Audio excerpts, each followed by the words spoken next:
Hello everyone, आज चाहिँ हामी टाइप्स अफ कस्टको बारेमा पढ्न जाँदैछौँ। इक्जाममा चाहिँ 2 मार्क्स क्वेसनमा चाहिँ कुनै पनि एउटा टाइपलाई लिएर चाहिँ त्यसको डेफिनेसन देऊ भनिराखेको हुन्छ। त्यही भएर चाहिँ यो 5वटा पोइन्ट बुझ्नु भयो भने चाहिँ हजुरले 2 मार्क्सको क्वेसनमा चाहिँ सल्भ गर्न सजिलो हुन्छ है। सो सुरुमा हामी चाहिँ कस्ट भनेको के हो त्योबाट सुरु गरौँ। कस्ट भनेको चाहिँ prices paid to input by the producer to produce goods and services. So कुनै पनि गुड्स एन्ड सर्भिसेस प्रड्युस गर्दाखेरि प्राइस दिनुपर्छ हैन, त्यो सामानहरू ल्याउनु पर्ला, लेबरलाई दिनु पर्ला, सो धेरैवटा कस्टहरू हुन्छ नि त। सो त्यो कस्टहरूलाई दिने प्राइसलाई चाहिँ के भनिन्छ, कस्ट भनिन्छ हैन। यसको पोइन्ट रहेको छ producer has to pay prices for factor of production. So जुन फ्याक्टर अफ प्रोडक्सन छ, प्रोडक्सन गर्न लाग्ने फ्याक्टरहरू जुन छ त्यो फ्याक्टरलाई चाहिँ उनीहरूले प्राइसेस पे गर्नुपर्छ। जस्तै हाम्रो ल्यान्डको लागि ल्यान्ड युज गर्दैछ भने के दिनुपर्छ त, हामीले रेन्ट दिनुपर्छ। अनि त्यसपछि हामीले लेबरलाई काम लाउँदैछौँ भने लेबरले फ्रीमा काम गरिदिनु हुन्न, उहाँहरूलाई वेजेस दिनुपर्छ हैन। अनि त्यसपछि हामीले क्यापिटल केही लगानी लाउँदैछौँ भने त्यो लगानीको लागि पनि हामीले इन्ट्रेस्ट दिनुपर्छ हैन। सो यही कुराहरू चाहिँ के हो त, कस्ट हो भनेर चाहिँ भनिन्छ। सो यो फ्याक्टर अफ प्रोडक्सन, हाम्रो प्रोडक्सन गर्ने फ्याक्टरहरूलाई दिने प्राइसेसलाई चाहिँ के भनिन्छ त, कस्ट भनिन्छ है। अब हामी यसको टाइप्सहरू हेरौँ। सो टाइप्समा फर्स्टमा रहेको छ एक्सप्लिसिट कस्ट।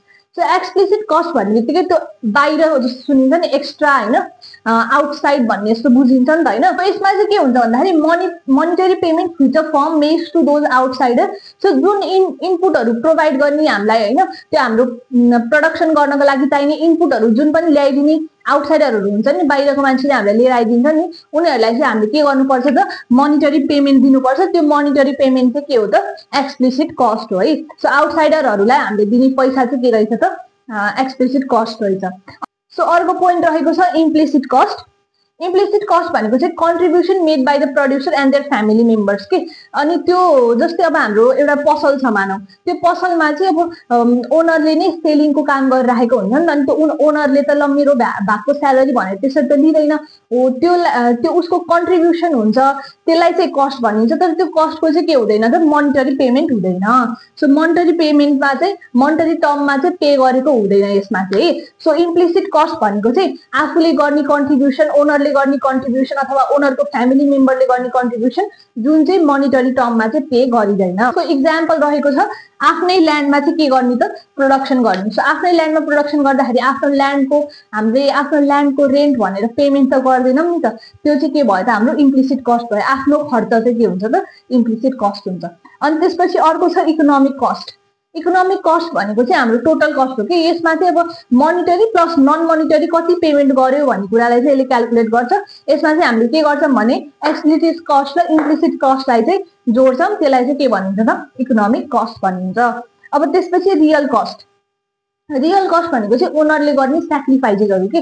ओनरले अब आफ्नो कति डिस्कम्फर्ट होला, ऊ होइन कति राति नसुतिकन काम गरेको होला, उसलाई कति पेन भएको होला, त्यो त मोनिटरी टर्ममा त काउन्ट पनि गर्न मिल्दैन हो। त्यस्तोलाई चाहिँ के भनिँदो रहेछ त, रियल कस्ट भनिँदो रहेछ।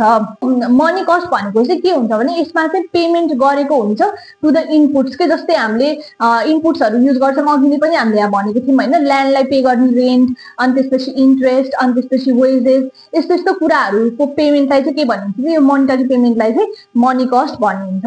सो यहाँ पनि मैले लेखेको छु value of payment made in the terms of money to the inputs use in the production in the firm of rent, wages, अनि त्यसपछि इन्ट्रेस्ट, यस्तोलाई चाहिँ के भनिन्छ त, मनी कस्ट भनिन्छ। Short term cost and cost कर्वको बारेमा पढ्न जाँदैछौँ। यो चाहिँ one of the most important topic हो। यो लङ क्वेसनमा पनि आइरहेको हुन्छ। लङ क्वेसनमा नआए तापनि यसले चाहिँ हजुरलाई अरू लङ क्वेसनमा आउने खाले क्वेसनको लागि चाहिँ एज अ बेस चाहिँ काम गरिरहेको हुन्छ है। त्यही भएर यो कर्व चाहिँ हजुरले बुझ्न एकदम जरुरी छ। अब त्योभन्दा अगाडि म एउटा सानो डाउट चाहिँ क्लियर गराइदिन्छु।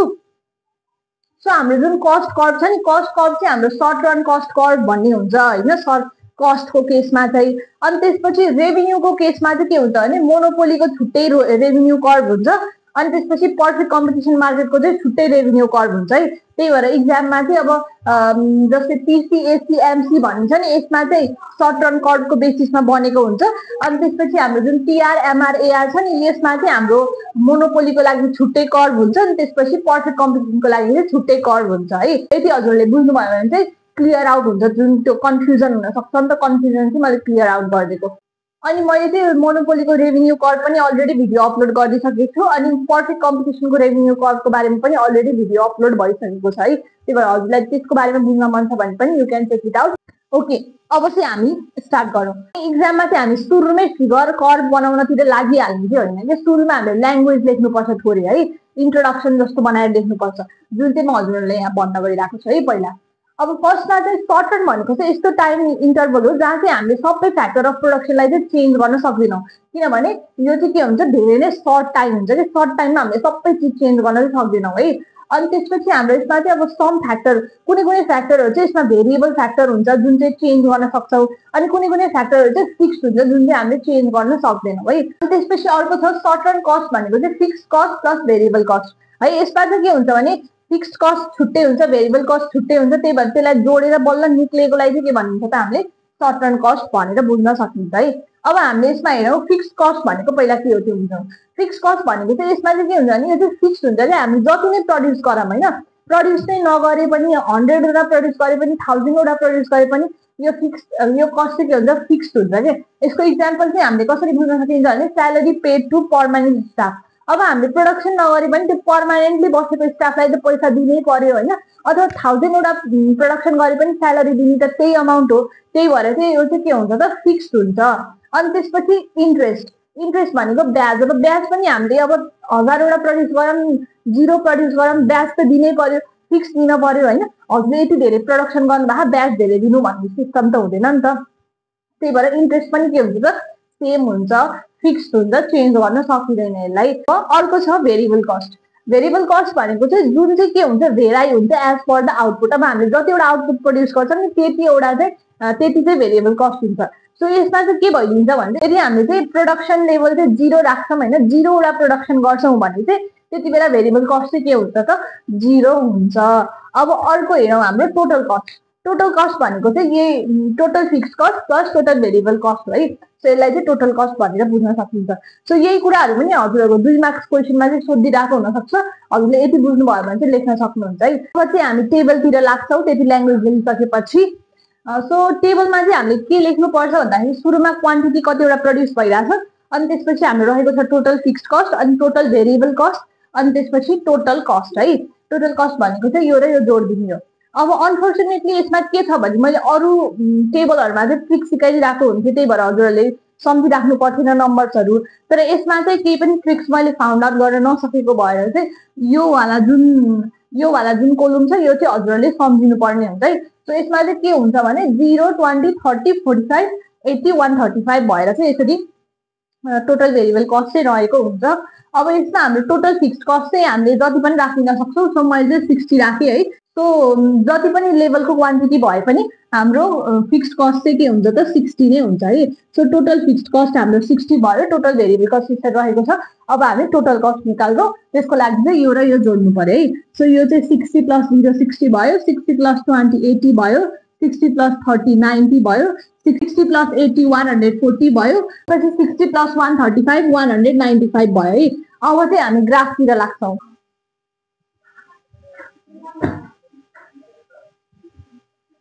सो अब चाहिँ हामी ग्राफ हेरौँ है। ग्राफमा चाहिँ मेरो यो मेजरमेन्ट्सहरू चाहिँ मिलेको छैन, हजुरहरूले चाहिँ स्केल युज गरेर यो दुईटा बिचको ग्याप यो दुईटा बिचको ग्याप चाहिँ बराबर, अनि त्यसपछि यहाँ पनि दुईटा बिचको ग्याप चाहिँ बराबर बनाएर स्केलले राम्रोसँग गर्नु होला। अब हामीले हेर्न सक्छौँ हाम्रो कस्ट चाहिँ 195 सम्म छ म्याक्सिमम, त्यही भएर चाहिँ हामीले 200 सम्म चाहिँ ग्राफमा प्लट गर्छौँ 10 को ग्याप लिएर। अब हामी पहिला सुरुमा चाहिँ टोटल फिक्स्ड कस्ट बनाऊ है। टोटल फिक्स्ड कस्ट चाहिँ 0 हुँदाखेरि कति छ 60 छ होइन, 0 हुँदाखेरि 60 छ, 1 हुँदा पनि 60 छ, 2 हुँदा पनि 60 छ, त्यही भएर चाहिँ हाम्रो यो 60 को लाइनबाट यसरी प्लट गऱ्यौँ भने पनि यसरी 60 को लाइनबाट चाहिँ हाम्रो जान्छ है। सो यो चाहिँ कन्फ्युजिङ कुरै भएन यो टिएफसी चाहिँ। अब त्यसपछि चाहिँ हामी टिभीसीको हेरौँ। टिभीसीमा चाहिँ के हुन्छ भने अब 0 हुँदाखेरि 0 नै छ होइन, किनभने हामीलाई अघि नै पनि हामीले पढिसक्यौँ 0 हाम्रो जब चाहिँ आउटपुट लेभल 0 हुन्छ तब चाहिँ टोटल भेरिएबल कस्ट पनि 0 हुन्छ, किनभने हाम्रो भेरिएबल कस्ट चाहिँ आउटपुटसँग चाहिँ डाइरेक्टली रिलेटेड हुन्छ भनेर भनिदिन्छौँ है।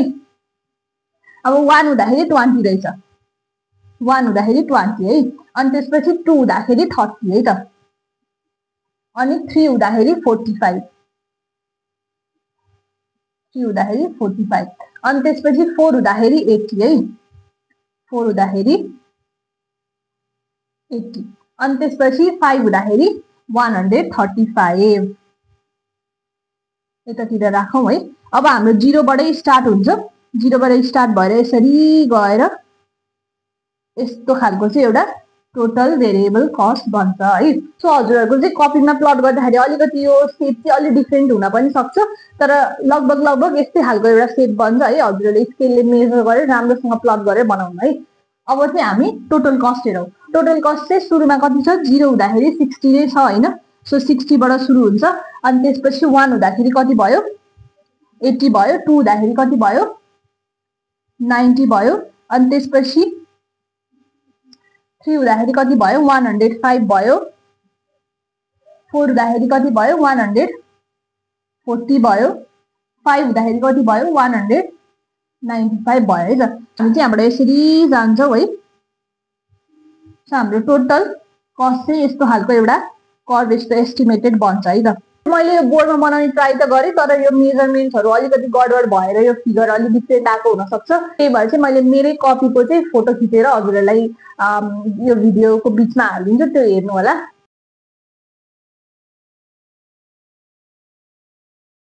सो यति फिगर बनाइसकेपछि चाहिँ हामीले यसको थोरै अब डिस्क्रिप्सन लेख्न सक्छौं यसरी हाम्रो एक्स एक्सिसमा हामीले राखेको छौं क्वान्टिटी वाइ एक्सिसमा राखेको छौं कस्ट अनि त्यसपछि हाम्रो चाहिँ यो टोटल कस्ट चाहिँ यो दुईटालाई जोडेर डिराइभ भएको छ भनेर त्यसरी हामीले डिस्क्राइब गर्दियौ सो अब चाहिँ हामी मार्जिनल कस्ट पनि बनाऊ मार्जिनल कस्ट भनेको चाहिँ के हो त्यो बुझौं है पहिला मार्जिनल कस्ट भनेको चाहिँ एडिशनल कस्ट अब हामीले 1 वटा प्रड्युस गरेका थियौं त्यसको ठाउँमा 2 वटा प्रड्युस गर्दा चाहिँ हामीलाई कति धेरै एडिशनल कस्ट लाग्छ त नि त्यो कुरालाई चाहिँ हामीले के भन्छौं त मार्जिनल कस्ट भन्छौं है सो त्यही कुरा नि मैले मेन्सन गरेको छु additional cost on total cost added by the production of 1 more unit है अब यसको फर्मुला चाहिँ एनसी भनेको change in TC by change in quantity भनेर बुझ्न सकिन्छ है सो हाम्रो टीसी चाहिँ अघि नै जे थियो त्यही नै राखेर अब हामी मार्जिनल कस्ट बनाउँछौं है त सो मार्जिनल कस्ट चाहिँ सुरुमा हाम्रो 80 हुन्छ हैन अनि त्यसपछि 80 बाट 90 मा जाँदाखेरि के भयो 10 ले बढेको छ नि त त्यही भएर चाहिँ हामीले 10 भनेर लेख्छौं है अनि त्यसपछि फेरि 90 बाट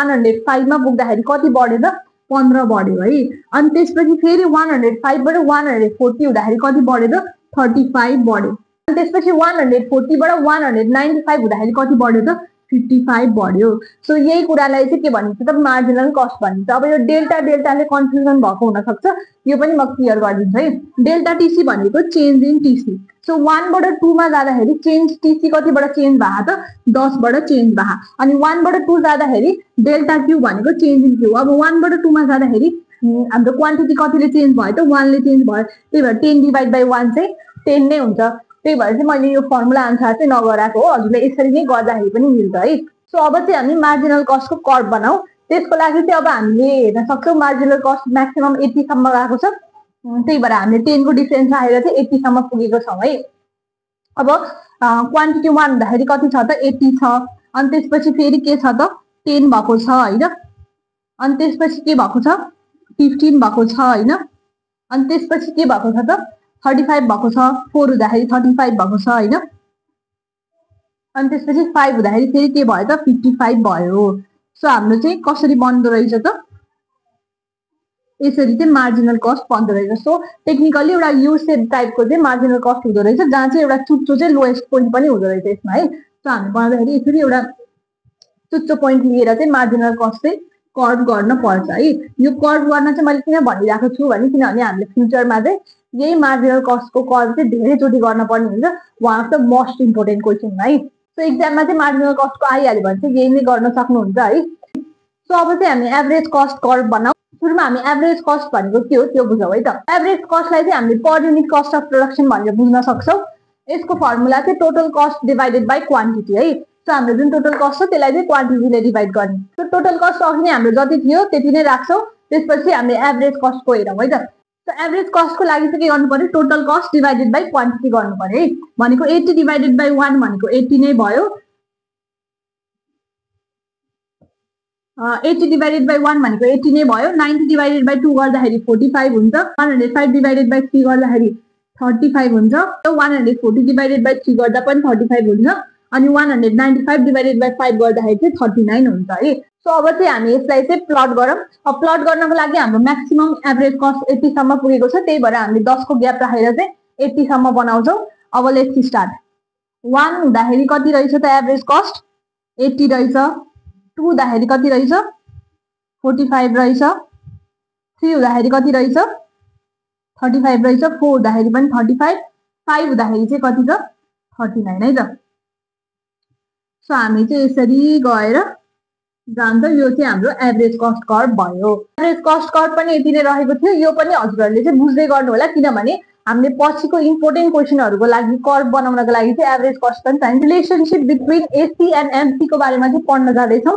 यसलाई चाहिँ एकदम म सिम्पल तरिकाले बुझाउँछु, किनभने यो चाहिँ one of the most important topic रहेको छ है। यसमा चाहिँ के हुन्छ भने एभरेज कस्ट भनेको चाहिँ total cost divided by quantity हो। अनि त्यसपछि मार्जिनल कस्ट भनेको चाहिँ delta TC by delta Q भनेको change in total cost divided by change in quantity हो है। सो यहीँबाट पनि बुझ्न सक्नुहुन्छ। सो दुईटै चाहिँ के भएको रहेछ टोटल कस्टबाट डिराइभ भएको रहेछ है। सो हामीले चाहिँ टोटल कस्टकै बेसिसमा चाहिँ दुईटै कर्भ चाहिँ फर्म गरेको रहेछौँ। सो यो पनि एउटा कनेक्सन भयो उनीहरू दुईटाको बिच है। सो अब चाहिँ हामी फिगरबाट बुझौँ है त। एमसी पनि तल झरिरहेको छ, एसी पनि तल झरिरहेको छ होइन, तर एमसी चाहिँ के भइरहेको छ अलिक धेरैले झरिरहेको छ कि एसीले भन्दा के भन्छ एसी भन्दा अलिक छिटो चाहिँ एमसी झरिरहेको छ है। त्यो चाहिँ के भयो हाम्रो सेकेन्ड पोइन्ट भयो। झरेपछि के भयो त एसीलाई चाहिँ एमसीले के गर्यो त काट्यो होइन, केबाट काट्यो यो पोइन्टबाट काट्यो। सो के भएको रहेछ भने एमसीले चाहिँ एसीलाई चाहिँ एसीको सबैभन्दा मिनिमम पोइन्टमा गएर चाहिँ के गर्दो रहेछ काट्दो रहेछ। सो एसी जब यो मिनिमम पोइन्ट छ नि आफ्नो त्यति बेला चाहिँ एमसीले के गरिदिँदो रहेछ त इन्टरसेप्ट गरिदिँदो रहेछ है। सो त्यो चाहिँ हाम्रो के भयो त यो थर्ड पोइन्ट भयो। काट्यो होइन, अब काटेपछि के भइरहेछ दुईटै के भइरहेछ बढिरहेछ। सो जब चाहिँ त्यो इन्टरसेप्ट हुन्छ बोथ स्टार्ट टु राइज है, both MC and AC start to rise, but MC के हुन्छ त फास्टर राइज हुन्छ, झर्दा पनि छिटो झर्छ बढ्दा पनि छिटो बढ्छ एज कम्पेयर टु एसी। पछि हामीले लास्ट पोइन्ट हेरौँ। लास्ट पोइन्टमा चाहिँ हामीले यतिकै पनि हेर्न सक्छौँ दुईटै के सेपको छ त दुईटै यु सेपको छ नि त होइन। त्यो पनि एउटा के भयो त उनीहरूको रिलेसन भयो। यो चाहिँ किन हुन्छ भन्दाखेरि ल अफ भेरिएबल प्रपोर्सनले गर्दाखेरि चाहिँ यो दुईटै यु सेपको हुन्छ है। So relation between AC and MC चाहिँ यति नै रहेको थियो। यदि हजुरहरूलाई भिडियो मन पर्यो भने लाइक सब्सक्राइब र सेयर गर्न नबिर्सिनु होला र अन्त्यसम्म ध्यान दिएर हेर्नु भएको थियो भने हजुरहरूलाई चाहिँ best of luck for examination.